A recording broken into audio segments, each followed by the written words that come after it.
नमस्कार मित्रांनो, या व्हिडिओमध्ये मी तुम्हाला असे 2 उपाय सांगणार आहे जे नवरात्रीच्या कोणत्याही दिवशी तुम्ही केले तर विश्वास ठेवा तुम्ही धनवान नाही झालात तर मला सांगा।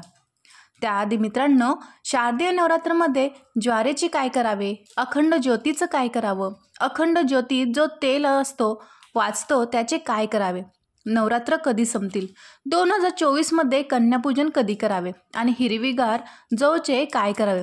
भक्तांनो, आज ह्या व्हिडिओमध्ये मी तुम्हाला सांगणार आहे। तुम्हाला जर धनप्राप्ती आणि कर्जमुक्तीचे उपाय देखील सांगितले जातील, त्यामुळे तुम्ही हा व्हिडिओ नक्कीच शेवटपर्यंत बघा।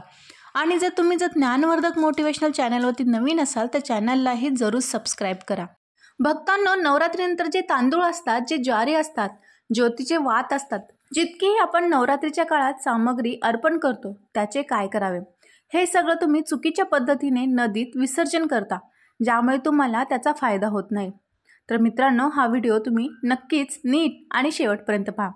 भक्तांनो, सगळ्यात आधी जाणून घेऊया शारदीय नवरात्रीचे समाप्ती कधी होईल।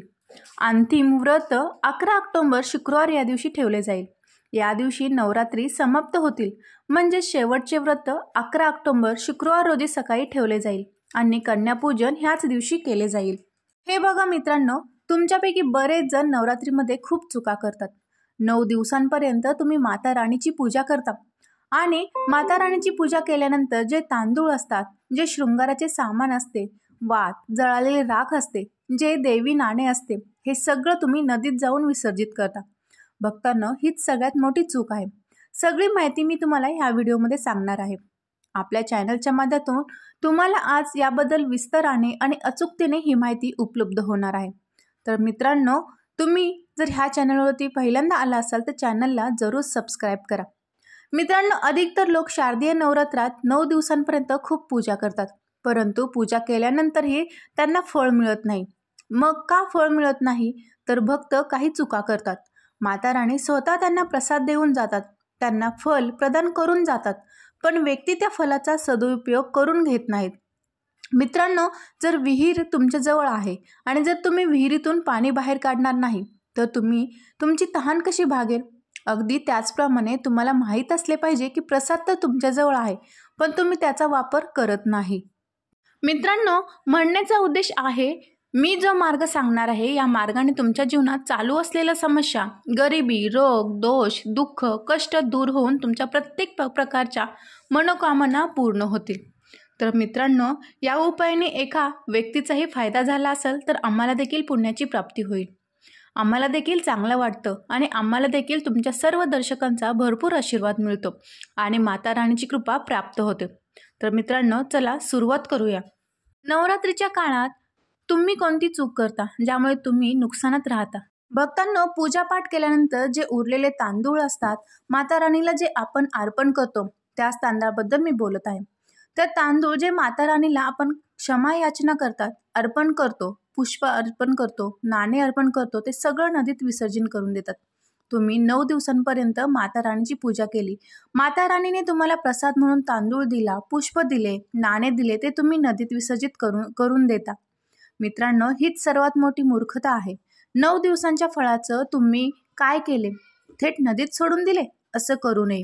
जे नवरात्रीमध्ये उरलेले माता राणीचे तांदूळ असतात, हे तांदूळ तुम्ही तुमच्या अन्न भंडारात ठेवा, म्हणजे तुमचे धान्य, कठोर किंवा जे ते तुम्ही तांदूळ ठेवता त्यामध्ये टाका। आता याचे फायदे आहे का। आणि जे पुष्प असतात, जे तुम्ही सुकवून तुमच्या पैसे ठेवण्याच्या जागेवर ठेवा, तुमच्या पर्समध्ये ठेवा। जे नाणे असतात ते धन पेटीत किंवा पर्समध्ये ठेवले पाहिजेत। आता याचे फायदे आहे का। जे तांदूळ असतात माता राणीला चढवलेले, ते मंत्राने सिद्ध झालेले असतात। माता राणीला चढवलेले असल्यामुळे नवरात्रात माता नवदुर्गा साक्षात स्वरूपात विराजमान राहतात, त्यामुळे हे तांदूळ जागृत अवस्थेत असतात। तुम्ही या प्रकारचे तांदूळ खाल्ले तर तुमच्या शरीरात तुम्हाला तांदूळ एकत्र करून खायचे नाहीत। तुमच्या घरात कधीही भात बनवताना त्यात 1 किंवा 2 तांदळाचे दाणे मिसळा। मित्रांनो, त्यामुळे काय होते की तुमच्या शरीरात या तांदळाचे सेवन केल्यानंतर रोग, दोष इत्यादी तुमच्या शरीरात जो काही कष्ट आहे, शारीरिक वेदना आहेत, मानसिक वेदना आहेत, ते दूर होते आणि भक्तांनो, तुम्हाला माता राणीची कृपाही प्राप्त होते। माता राणीच्या कृपेने शरीरात एक अशी ऊर्जा निर्माण होते ज्यामुळे तुम्ही स्वतःला निरोगी करता आणि तुम्ही ज्या ठिकाणी जाल, ज्या कार्यात सामील व्हाल, ते कार्य तुमचे सफल होते। आणि मित्रांनो, तुम्हाला आणखीन एक गोष्ट सांगते की कधीही या तांदळाचे थोडेसे जाती सेवन केले तरी तुमचं पोट भरतं, म्हणजेच यामध्ये तृप्ती लवकर मिळते आणि तुमच्या घरात कधीही अन्नाची कमी राहत नाही. बहुतेक भक्त माता राणीला शृंगाराचे सामान चढवतात आणि शृंगाराचे सामान चढवल्यानंतर तुम्ही ते नदीत सोडून देता किंवा अन्य कोणाला देत असाल, त्यामुळे तुम्ही असं करू नका. जे शृंगाराचे सामान तुम्ही माता राणीला अर्पण करता ते 9 दिवसांच्या नंतर तुमच्या घराच्या जो विवाहित महिलांचा समूह आहे त्यांना द्यायला हवे. त्यामुळे काय फायदा होतो? त्यामुळे अखंड सौभाग्याची प्राप्ती होते. जोपर्यंत त्या माता बहिणी शृंगार करतील, जो काही माता राणीला चढवलेले तुम्ही दिलेले शृंगार करतील, तोपर्यंत जर प्रत्यक्ष स्वयं कालही त्यांच्याजवळ आला त्यांच्या पतीला घेऊन जाण्यासाठी, तरीही त्यांना काहीही नुकसान पोहोचू शकणार नाही. त्यामुळे त्या स्त्रीला अखंड सौभाग्यवतीची प्राप्ती होते. म्हणून विशेष करून लक्षात ठेवा की जे माता राणीला चढवलेले शृंगाराचे सामान असते ते माता बहिणींना द्यायला हवे. बहुतेक भक्त ज्योतीचा उरलेलं तेल काय करतात? ते नदीत विसर्जित करतात. हीच सर्वात मोठी चूक आहे. जे ज्योतीचे उरलेले तेल असते, शारदीय नवरात्रात तुम्ही ज्या ज्योती जाळता तेव्हा काय होते? 9 दिवसांपर्यंत ज्योती जळल्यानंतर ज्योतीमध्ये जे तेल उरलेले असते ते जागृत अवस्थेत असते आणि मित्रांनो, जागृत वस्तूच आपला पूर्ण प्रभाव दाखवते. तुम्ही पाहिले असेल, सर्व मूर्तीची पूजा होत नाही. जेव्हा कुंभार मूर्ती बनवतो किंवा शिल्पकार कारागीर मूर्ती बनवतात तर त्या मूर्तीची पूजा होत नाही. त्याच मूर्तीची पूजा होते ज्याची प्राणप्रतिष्ठा होते. तर मित्रांनो, एवढाच उद्देश आहे की ज्योतीचा जो उरलेला तेल असतो जो जलून जागृत असतो, त्यामुळे तुमच्या हातापायात वेदना झाल्यास, कोणीतरी तुमच्यावर काळा जादू केला असेल, तुम्हाला शंका येत असेल, तर अशा परिस्थितीत तुम्ही काय कराल? जे ज्योतीचे उरलेले तेल असते ते तुम्ही तुमच्या डोक्यात लावा. तुमच्या शरीरात ज्या ठिकाणी वेदना आहेत त्या भागांवर लावा.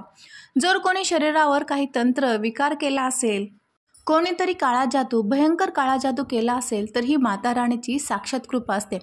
तात्काळ बघा, 5 मिनिटात आराम मिळेल. त्यामुळे तुम्हाला 1 वर्षभर ज्योतीचे उरलेले तेल राखून ठेवायचे आहे. तुम्ही हे तेल शरीराच्या 7 भागांमध्ये लावून घ्या. डोकं, पाय, हात, कोपरे किंवा तुम्ही तुमच्या हृदयाच्या भागात लावू शकता, कंठात लावू शकता. या प्रकारे तुम्हाला 7 भागांची निवड करायची असते. त्यामुळे तुमच्या जीवनात कोणतीही समस्या असेल, शरीरात शारीरिक वेदना असतील, सर्व वेदना दूर होतात. तर मित्रांनो, मी तुम्हाला एवढंच सांगते, नवरात्रात जर तुम्ही अगरबत्ती जळवता किंवा तुम्ही शेणाचे कंडे आणता किंवा तुम्ही माता राणीसाठी ज्या गोष्टी जळवता, तर त्या भस्माचे काय करायला हवे? जळाल्यावर जी अंतिम गोष्ट असते ती भस्म असते. भस्माचे काय करायला हवे? या भस्माला पूर्णपणे वर्षभर एकत्र करून ठेवली पाहिजे. जी अगरबत्ती भस्म आहे किंवा शेणाच्या कंड्यांची भस्म आहे ती तुम्ही साठवून ठेवायची आहे. कारण माता राणीला आपण जो धूप जाळतो त्यांची भस्म भरपूर होतो. तुम्ही हे नदीत सोडून द्यायला हवे का? जर जास्त असेल तर नदीत सोडून द्या. बाकी किमान तुम्हाला 1 वर्षभर पुरेल एवढी भस्म तुमच्याजवळ असली पाहिजे. मी भस्माच्या फायद्याबद्दल सांगत आहे मित्रांनो. जी भस्म असते तिचे काय करायला हवे? अगरबत्तीची जी भस्म असते ती तुम्ही 1 वर्षभर राखून ठेवावी आणि ती थोड्या थोड्या प्रमाणात खावी. जर तुम्ही इच्छिता की तुमची आध्यात्मिक प्रगती व्हावी, तुमची उन्नती व्हावी, तर ही थोडी थोडी मात्रा खायला सुरुवात करा. तुमच्या विचार करण्याची समाजाची क्षमता इतकी शक्तिशाली होईल की तुम्ही तुमच्या आसपास राहणारे लोक जितके विचार करतात त्यापेक्षा 1000 पट जास्त तुमचे विचार वाढतील. या कार्यासाठी तुम्ही जाल, त्या कार्यात तुम्हाला प्रगती मिळवायला लागेल. आणि भक्तांनो, एक खास गोष्ट, लहान मुलांना नजर पटकन लागते. तुम्ही जी अगरबत्तीची भस्म आहे, माता राणीसाठी 9 दिवसांपर्यंत तुम्ही जळवलेली भस्म, त्या भस्माचा थोडा तिलक त्यांच्या मस्तकावर लावा. किंवा तुम्हाला हवे असल्यास ज्या भागात वेदना होत आहेत, जसे की पोटात अचानक वेदना होत आहेत, त्या भागावर या भस्माला चोळा. चांगल्या प्रकारे भस्म लावा. त्यामुळे पोटात जर दुखू लागले असेल तर दुखणे भस्म होईल, बाहेर निघून जाईल. डोकेदुखी होत असल्या तर डोक्यात लावा. मित्रांनो, हे तुमच्या प्रत्येक प्रकारचं दुःख, अडचणी दूर करण्याचे कार्य करते. तुमच्या लहान मुलांना खायला द्या. चिकनेस कमजोर असल्यास त्यांची बुद्धी स्थिर होईल. ही भस्म तुमच्या डोक्यावर तिलक म्हणून लावतील, तर कोणीही तुमचं काहीच वाकडे करू शकणार नाही. आणि भक्तांनो, जर तुमच्यावर कोणी व्यक्ती तंत्रमंत्र करीत असतील किंवा करण्याचा प्रयत्न करत असेल तरीही ते लागू होणार नाही. तर मित्रांनो, त्या ज्योतीबद्दल जाणून घेऊयात. तर ज्योतीचं काय करायला हवे? लक्षपूर्वक ऐका. ज्योत नेहमी तुमच्या बाजूवर परिधान करावी. बाजूबंदांसारखे तुम्ही हे परिधान करायला हवी. का परिधान करायला हवी? कारण ही साधारण गोष्ट नाही, ही साक्षात माता दुर्गेचे आशीर्वाद आहेत. ही साक्षात माता दुर्गाची कृपा आहे, प्रसाद आहे. 9 दिवसांपासून अखंड जळाल्यामुळे ही चैतन्यमय होते. यात प्राण येतात, यात शक्ती येते. म्हणून याला परिधान केल्यावर अनेक प्रकारचे फायदे मिळतात. जर तुम्ही या प्रकारचे फायदे घेऊ इच्छित असाल तर ही ज्योत अवश्य धारण करा. तर मित्रांनो, याचा पहिला फायदा असा आहे की अकाली मृत्यू आणि अपघातांपासून वाचते. जर कोणतीही व्यक्ती ज्योतीला बाजूवर परिधान करीत असेल तर त्या व्यक्तीस कधीही अपघात होत नाही, त्या व्यक्तीस कधीही अकाली मृत्यू होत नाही. तर मित्रांनो, त्या व्यक्तींसोबत साक्षात माता दुर्गाची शक्ती चालते. हे जे तुम्ही धागा धारण करीत आहात, हे जे तुम्ही बाजूवर परिधान करीत आहात, हे साधारण बाजू नाही, हे साक्षात नवदुर्गाचे आशीर्वाद आहे. हे एक प्रकारचे सुरक्षा कवच आहे. त्यामुळे याला परिधान केल्यानंतर कधीही अकाली मृत्यू होत नाही आणि अपघातांपासून हे सदैव बचाव करण्याचे कार्य करते. तर मित्रांनो, याचा दुसरा फायदा नजर दोष आणि तंत्रबाधांपासून वाचवतो. जर तुम्ही नजर दोषापासून वाचू इच्छित असाल, तुमच्या आध्यात्मिक उन्नतीमध्ये कोणाची नजर दोष लागू नये, तुमची उन्नती होऊ दे, तर हे निश्चितपणे धारण करा. हे नजर दोष आणि तंत्रबाधांपासून वाचवते. कितीही मोठा तांत्रिक व्यक्ती तुमच्यावर तंत्रक्रिया करीत असेल, ती तंत्रक्रिया लागू होणार नाही. तुम्ही सदैव वाचले जाल. याचबरोबर तिसरा फायदा आहे भूतप्रेत आणि नीच शक्तींपासून वाचवतो. तुम्ही कुठे स्मशानात जाऊन झोपले, याला परिधान केल्यानंतर भूत प्रेत तुमचे काहीच वाकडे करू शकणार नाही.